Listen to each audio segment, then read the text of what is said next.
오늘 반석 위에 세워진 교회, 이런 제목으로 말씀을 나누려고 합니다. 교회라고 하는 단어 성경에 많이 나옵니다. 그러나 구약에는 나오지 않습니다.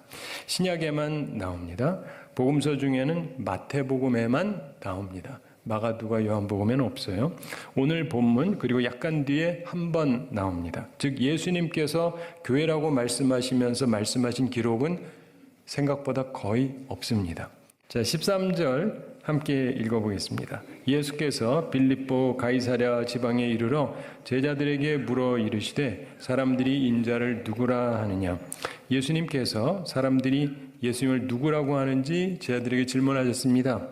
그랬더니 14절에 보면 이르되 더러는 세례 요한, 더러는 엘리야, 어떤 이는 예레미야나 선지자 중에 하나라 하나이다. 이런 답변이 나옵니다. 물론 이것은 일반 백성들의 견해였습니다. 그러자 예수님께서 15절에서 말씀하십니다. 이르시되 너희는 나를 누구라 하느냐. 16절 함께 읽어보겠습니다. 시몬 베드로가 대답하여 이르되 주는 그리스도시요 살아계신 하나님의 아들이시니이다. 아멘. 이것은 우리가 잘 아는 말씀입니다. 참고로 여기서 주는 본래 원어에 주라고 되어 있지는 않습니다. 대신에 그리스도, 살아계신 하나님의 아들은 원문 그대로입니다. 예수님을 베드로가 그렇지만 평상시에 주님이라고 불렀고 그분이 그리스도, 즉 기름 부음 받은 자라고 고백하고 살아계신 하나님의 아들이라고 고백하는 것은 명확합니다. 그러자 예수님께서 말씀하십니다. 17절에서 예수께서 대답하여 이르시되 바요나 시몬아 내가 복이 있도다. 이를 내게 알게 하니는 혈육이 아니요 하늘에 계신 내 아버지시니라. 하늘 아버지께서 베드로가 이것을 알게 하셨다고 말씀하십니다. 우리의 깨달음은 하나님께서 주시는 것입니다. 그것을 믿으시기 바랍니다. 믿음은 하나님께서 주시는 선물이고 깨달음도 그렇습니다. 평강도 그런 것입니다. 18절이 중요합니다. 함께 읽어보겠습니다. 또 내가 내게 이르노니 너는 베드로라. 내가 이 반석 위에 내 교회를 세우리니 음부의 권세가 이기지 못하리라. 아멘. 여기서 내가 이 반석 위에 내 교회를 세우리니 음부의 권세가 이기지 못하리라, 이런 선언을 하십니다. 교회에 대한 언급을 하시는 것입니다. 매우 귀중한 말씀입니다. 오늘 말씀을 통해서 우리는 교회에 대해서 기본적인 성경적인 깨달음을 가지고 교회에서 봉사하고 섬기게 되기를 바랍니다. 자, 우선 교회는 누가 세웁니까? 우리는 흔히 창립 개척한 목사님 혹은 교우들이 세웠다고 생각합니다. 그리고 또 그렇게 쉽게 말하기도 하고요. 근데 성경은 뭐라고 말씀하느냐? 18절 다시 한번 함께 읽어보겠습니다. 또 내가 내게 이르노니 너는 베드로라. 내가 이 반석 위에 내 교회를 세우리니 음부의 권세가 이기지 못하리라. 아멘. 오늘 본문에 의하면 내가 내 교회를 세우리니라고 예수님께서 말씀하셨습니다. 즉 예수님께서 세우신다는 예수님의 주장입니다. 본문은 예수님께서 하신 말씀이죠. 본문 18절 중반에서 내가 이 반석 위에 내 교회를 세우리니 이렇게 말씀합니다. 교회는 목사가, 개척 멤버가 세우는 겁니까? 아니에요. 성경에 보면 교회는 예수님께서 세우시는 것입니다. 우리는 바른 지식을 가지고 있어야 합니다. 물론 목사가 수고하고 개척 멤버가 필요하고 수고가 필요합니다. 그러나 성경은 내가, 즉 예수님께서 교회를 세운다고 분명하게 말씀하셨습니다. 다시 묻습니다. 교회는 누가 세웁니까? 그렇죠. 예수님. 우리 교회는 누가 세우셨습니까? 예수님. 다른 교회는 누가 세웠습니까? 예, 예수님. 항상 바른 지식을 가지고 주님을 섬기고 교회 봉사하는 우리 모두가 되기를 바랍니다. 지금 나눈 말씀이 성경적인 얘기예요. 그렇죠? 자, 두 번째 질문이 있습니다. 교회는 누구의 것입니까? 담임 목사님 건가요? 장로님들 건가요? 교인들 건가요? 혹은 목사님과 교인들의 것인가요? 아닙니다. 예수님 것입니다. 18절 다시 한번 함께 읽어보겠습니다. 또 내가 네게 이르노니 너는 베드로라. 내가 이 반석 위에 내 교회를 세우리니 음부의 권세가 이기지 못하리라. 아멘. 예수님께서 내가 이 반석 위에 누구의 교회를 세우겠다고요? 내 교회. 내라는 말은 소유권을 얘기합니다. 예수님께서 내 교회라고 말씀하세요. 예수님의 소유권을 말씀하는 겁니다. 교회는 개척한 사람들의 소유가 아닙니다. 교회는 예수님의 것입니다. 노회 것도 아닙니다. 교단의 것도 아닙니다. 오직 예수님의 소유입니다. 바른 지식을 가지시기 바랍니다. 그리고 바른 지식으로 교회를 이해하고 봉사하는 우리가 되기를 바랍니다. 자, 세 번째 질문이 있습니다. 교회는 어디에 세웁니까? 역시 18절 중반에서 내가 이 반석 위에 내 교회를 세우리니 이렇게 말씀하죠. 어디에 세운다고요? 이 반석 위에 세운다 이렇게 말씀했습니다. 교회는 예수님에 의해서 반석 위에 세워집니다. 여기서 반석이 무엇이냐 이 부분에 대해서 여러 가지 해석이 있습니다. 우선 천주교에서는 베드로를 반석으로 해석합니다. 그래서 베드로 위에 세워졌다 이렇게 그분들은 주장합니다. 우리 개신교는 그렇게 보지 않습니다. 다르게 해석을 합니다. 그런데 개신교는 일치되는 견해가 아니고 두 가지 다른 견해가 존재합니다. 나름대로 일리가 있는데 우선 베드로의 신앙 고백을 반석으로 봅니다. 본문 앞에 있는 16절에서 베드로가 했던 고백, 주는 그리스도시요 살아계신 하나님의 아들이시니이다. 바로 이 고백 위에 교회가 세워진다 이렇게 보는 분들이 있습니다. 이것도 일리가 있습니다. 또 다른 견해가 있는데 반석을 예수 그리스도로 보는 것입니다. 이것도 일리가 있습니다. 어느 해석이든지 간에 분명한 것은 교회를 든든한 반석 위에 세운다는 것을 인정합니다. 아무도 흔들 수 없는 강력한 기반을 말합니다. 근데 사실상 이 두 가지 견해를 합쳐서 봐도 좋습니다. 예수 그리스도 위에 혹은 예수 그리스도에 대한 온전한 고백 위에 교회가 세워집니다. 그런 교회를 음부의 권세가 이기지 못할 것이라고 주님께서 말씀합니다. 교회는 헬라어 에클레시아를 번역한 건데 에클레시아라고 하는 말은 부르다라는 말에서 파생된 것입니다. 본래 종교적인 언어는 아니에요. 집회, 모임을 뜻합니다. 즉 부름받은 사람들의 모임을 뜻합니다. 모이라 그래서 이제 모인 사람들의 모임을 뜻해요. 우리가 세례교육 받을 때 예수 그리스도를 주로 믿고 고백하는 공동체라고 교회를 설명해 줍니다. 그 이유는 교회에 대한 고린도전서 1장 2절 말씀을 근거로 한 것입니다. 고린도전서 1장 2절에서 고린도에 있는 하나님의 교회, 곧 그리스도 예수 안에서 거룩하여지고 성도라 부르심을 입은 자들과 또 각처에서 우리 주, 곧 저희와 우리 주 대신 예수 그리스도의 이름을 부르는 모든 자에게 이렇게 얘기합니다. 여기서 고린도에 있는 하나님의 교회 하면서 설명을 했죠. 그래서 하나님의 교회, 곧 그리스도 예수 안에서 거룩하여지고 성도라 부르심을 입은 자들 이렇게 설명을 합니다. 하나님의 교회, 하나님의 에클레시아는 하나님의 부름받은 사람들로서 그리스도 예수 안에서 거룩하여진 사람들이라고 설명하고 있습니다. 거룩함은 성화되는 것하고 동일한 뜻입니다. 구별된 것을 뜻하는데 참된 교회는 거룩하여진, 구별되어진 그리고 성화되는 사람이고 성도로 부르심을 입은 자들입니다. 여기서 성도란 흔히 불리는 성자를 말하는 것인데 이들은 예수님을 주로 고백하는 사람들이라고 설명하고 있습니다. 즉 교회는 부름받은 사람들의 모임입니다. 예수님을 주로 고백하는 사람들, 성화되는 삶을 위해서 부름받은 사람들, 예수님 안에서 성화되는 사람들의 모임을 말합니다. 이것이 하나님께서 원하시는 교회의 모습입니다. 우리에게 이런 모습이 있기를 바랍니다. 자, 오늘은 성경을 근거로 교회에 대한 생각을 좀 정리하려고 합니다. 그래서 우리 교회의 미래 청사진을 온전히 그리게 되기를 바랍니다. 하나님께서 원하시는 교회상, 이걸 온전하게 우리가 그려야 될 필요가 있습니다.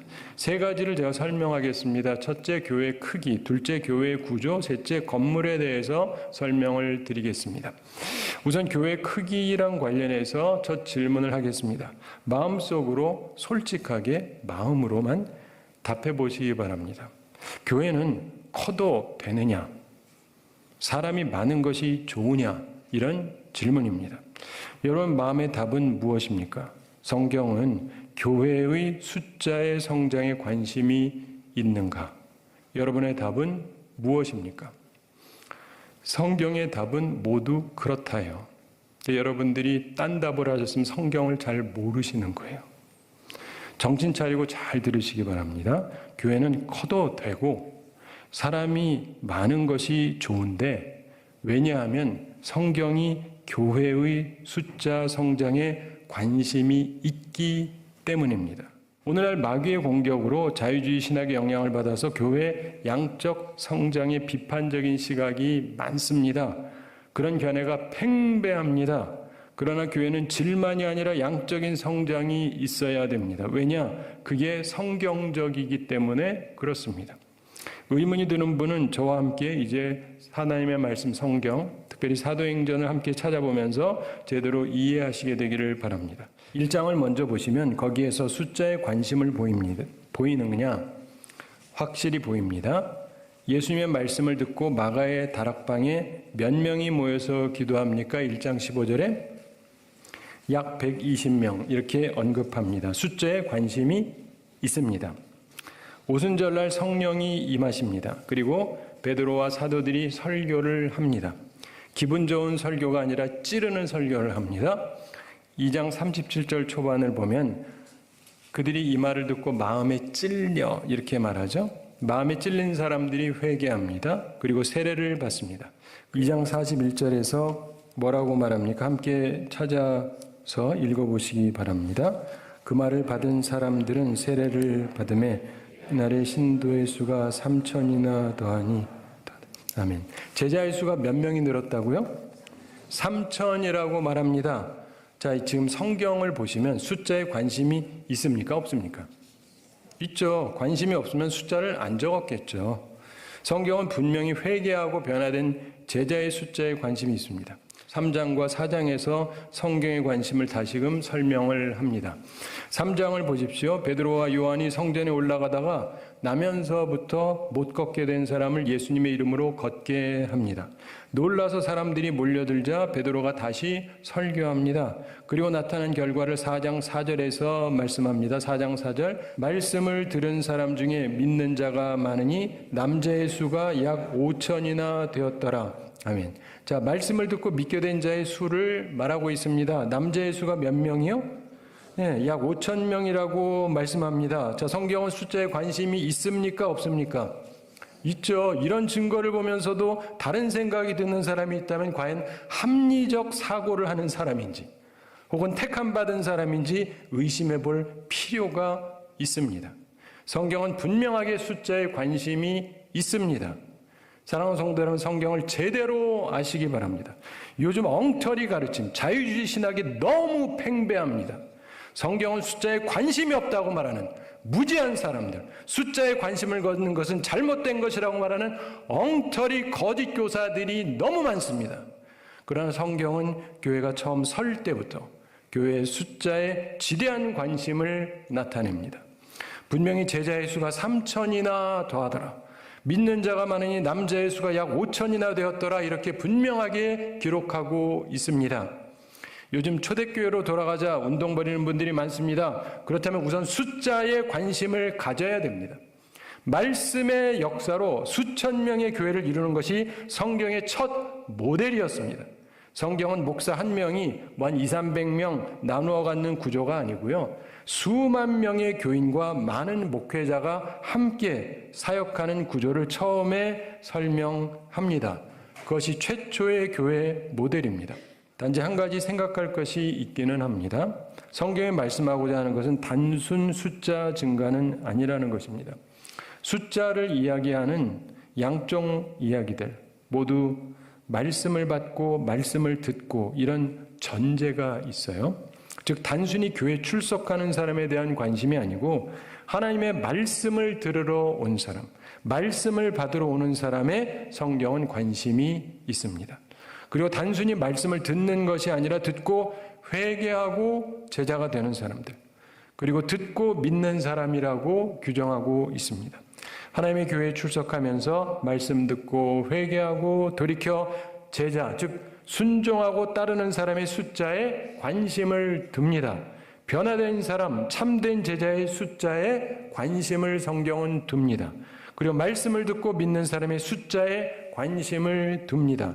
저는 이것이 매우 중요하다고 생각을 합니다.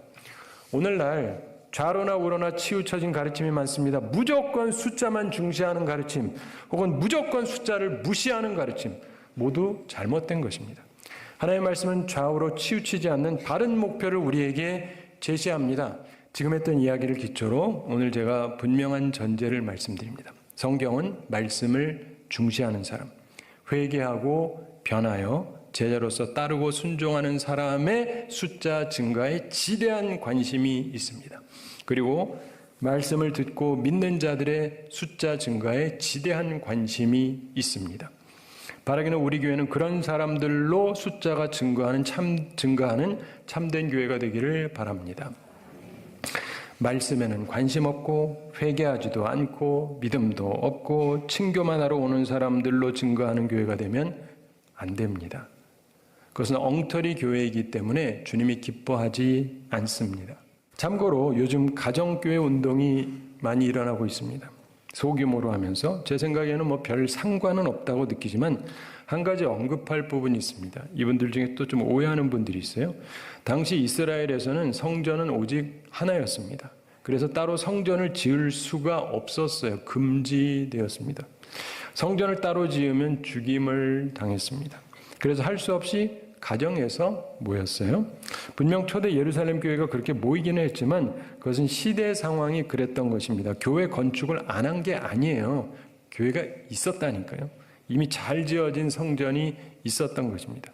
근데 가정교회를 하는 분들은 해도 상관없을지는 모르지만 그때 교회 건축 안 했다 이런 무지한 말은 좀 안 했으면 좋겠어요.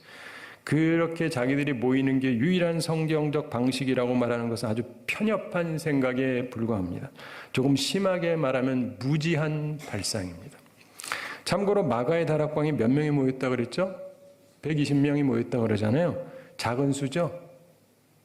작아요? 한 가정에 120명이 모였어요.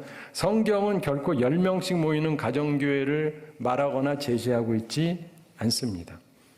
있다면 처음부터 120명 모인 가정교회를 말하고 있습니다. 따라서 요즘 유행하는 가정교회가 성경적인 모델은 아니에요. 그러면 안 된다는 뜻은 아니지만 그게 성경적이다라고 주장하는 것은 성경에 근거한 참된 바른 지식은 아닙니다. 참고로 기독교 역사 2000년 역사에서는 작은 가정교회의 역사가 기독교의 역사가 결코 아닙니다. 무엇보다도 처음부터 아니었습니다. 성경도 그렇습니다. 처음부터 큰 집에서 120명 모인 게 최초의 모습이었어요. 그러니까 참조하시기 바랍니다. 자, 교회를 작게 하는 것이 성경적인가? 어떤 분들은 자꾸 이렇게 주장하거든요. 천만의 말씀입니다. 하나님의 꿈은 수천, 수만 명이 아니고요. 모든 민족이 구원받기를 원하시는 것입니다. 그 믿으시죠? 네. 그래서 수십만, 수백만, 수천만이 아니라 수억, 수십억이 구원받기를 원하십니다. 따라서 수천, 수만 명도 하나님의 눈에는 그냥 작은 불꽃에 불과한 것입니다. 우주를 창조하신 하나님 아버지의 큰 시각, 넓은 마음을 우리도 꼭 품게 되기를 바랍니다. 세 번째 얘기입니다. 교회 건물에 대한 이야기입니다. 여러분, 일본은 교회가 그렇게 많은 사람들 가운데 교인 수가 1%가 안 된다는 거 아시죠? 왜 그런지 아십니까? 잘못된 교회관을 가지고 있기 때문이에요. 근데 우리나라의 그 잘못된 교회관이 언젠가부터 들어와서 엄청나게 영향을 미치고 있습니다. 거기서 하는 얘기가 뭔지 알아요? 교회 건물 필요 없다예요. 일본에서 신학자가 주장했던 것이고 그 일본 교회에 영향을 끼쳤고 한국에 지금 요즘 그게 들어와가지고 그 수십 년 동안 떠들고 다니는 유명한 목사님들이 꽤 있죠. 그분들이 한국 교회 다 망치고 있는 거예요. 여러분, 국가의 3대 요소가 뭔지 아십니까? 국가, 우리나라가 국가잖아요. 대한민국 국가죠. 이유가 뭐죠? 세 개가 있어요. 하나, 국민, 두 번째 국토, 세 번째 주권. 이 세 개가 다 있어야 됩니다. 하나만 있어가지고는 안 되고 둘만 있어도 안 되죠. 우리나라 옛날에 국민이 있었고 국토 있었죠. 근데 일본한테 주권을 뺏겼으니까 나라로 인정받지 못했잖아요. 그런데 여기서 또 하나 중요한 게 있습니다. 이스라엘에 가면은 옛날에는 팔레스타인 난민 뭐 이래서 자꾸 그러잖아요. 그 사람들이 사람이 없습니까? 사람이 있어요. 자기들도 나름대로 지도자가 있어요. 근데 뭐가 없어요? 땅이 없는 거예요. 땅이. 이걸 잘 이해를 해야 돼요. 그렇기 때문에 교회도요, 땅과 건물이 굉장히 중요한 거예요. 없어도 되는 게 아닙니다. 근데 이 일본의 자유주의 신학이 한국에 들어와 가지고 이게 팽배하게 퍼지면서 완전히 한국 교회를 오염시키고 있어요.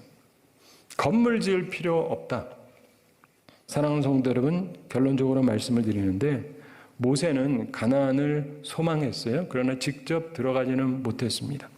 다윗도 성전 건축을 소망했어요. 그러나 직접 짓지는 못했습니다.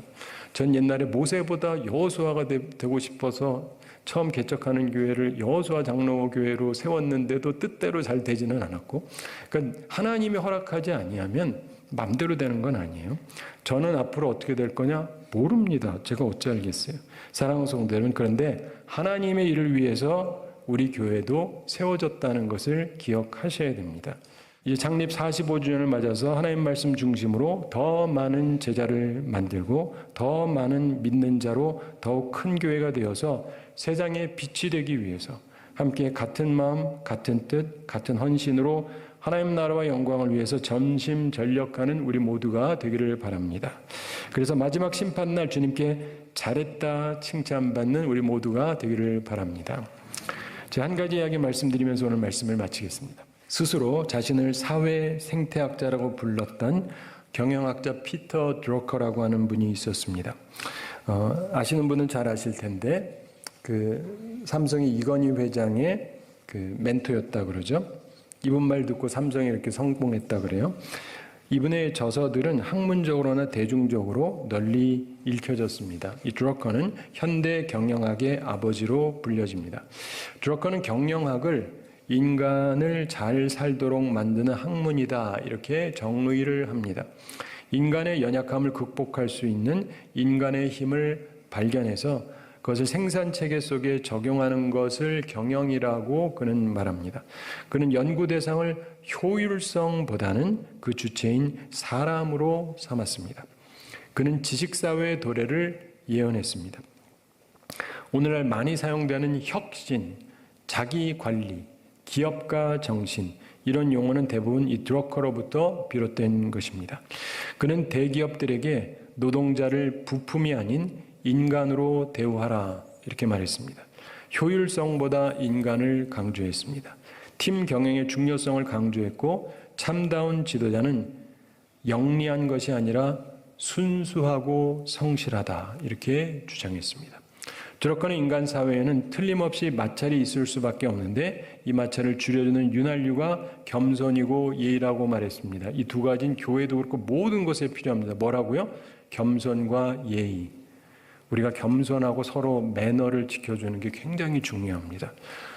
이분이 이미 세상을 떠났는데 그의 말년에 크리스찬니티 투데이하고 인터뷰를 하면서 남긴 이야기를 제가 소개합니다.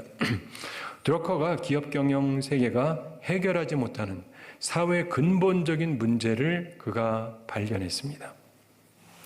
기업과 산업계는 사람들을 공동체에서 끌어내서 생산성을 높였습니다. 그러나 그 과정에서 공동체를 파괴했습니다. 특별히 포스트 모던 개인주의 시대를 맞아서 직장에서 공동체의 의식을 발견하지 못합니다. 진정한 공동체를 발견할 수 있는 곳은 한 곳밖에 없다고 그 드러커가 주장을 합니다. 어디입니까? 바로 교회예요. 중요한 것은 작은 교회가 아니라 초대형 교회를 그가 주목했다는 것입니다. 드러커는 초대형 교회를 지난 30-40년 동안 미국 사회에 나타난 가장 중요한 사회적 현상이라고 묘사했습니다. 초대형 교회는 사람을 함께 끌어모으고 섬기는 기회를 주고 공동체로 연결해주는 강력한 힘이 있습니다. 초대형 교회 사람들은 현실에 대해서 매우 강한 현장감을 가지고 있습니다. 이런 좋은 결과 없는 공상적인 이론에는 별 관심도 없습니다. 이 세상 변화는 자주 공동체 안에서 일어납니다. 사람들은 공동체에서 가장 큰 성장을 기대하고 경험합니다. 교회의 성장 그냥 일어나는 것은 아닙니다. 초대형 교회의 특징은 대부분 성경을 중시한다는 것입니다. 말씀을 중시해요. 재미있는 사실은 현대 경영의 아버지로 불리는 드러커가 초대형 교회가 늘어나는 현상을 주목하고 가장 중요한 사회적 현상으로 그가 말년에 보았다는 것입니다. 저는 목사의 아들로 태어났습니다. 그리고 목사로 살아왔습니다. 때로는 교회 성장에 관심을 갖고 때로는 교회 성장에 부정적인 시각을 가질 때도 있었습니다. 그런데 말씀을 깊이 다시 묵상하고 이 시대의 초대교회처럼 다시금 온전한 초대형 교회들이 일어나서 하나님의 일을 이룩해야 된다고 느낍니다. 그래서 하나님께서 많은 교회들을 세워주시는 것 같다고 느낍니다. 교회는 예수 그리스도를 주로 믿고 고백하는 사람들의 공동체입니다. 하나님의 부르심을 받고 회개하고 변화되고 거룩한 삶을 살려고 하는 제자들의 공동체입니다. 예수님을 닮아 세상의 빛으로 세상을 밝히는 사람들의 모임입니다. 우리 교회도 주님께서 세우셨고 주님이 소유하셨고 주님께서 지켜 나가실 것입니다. 바르게는 계속해서 주님을 위해 충성되게 살아가는 우리 교회가 되기를 바랍니다. 하나님의 일에 걸림돌이 되지 말고 하나님의 일에 디딤돌이 되어서 마지막 날 주님께 칭찬받는 모범적인 교회가 되기를 우리 주님의 이름으로 축원합니다.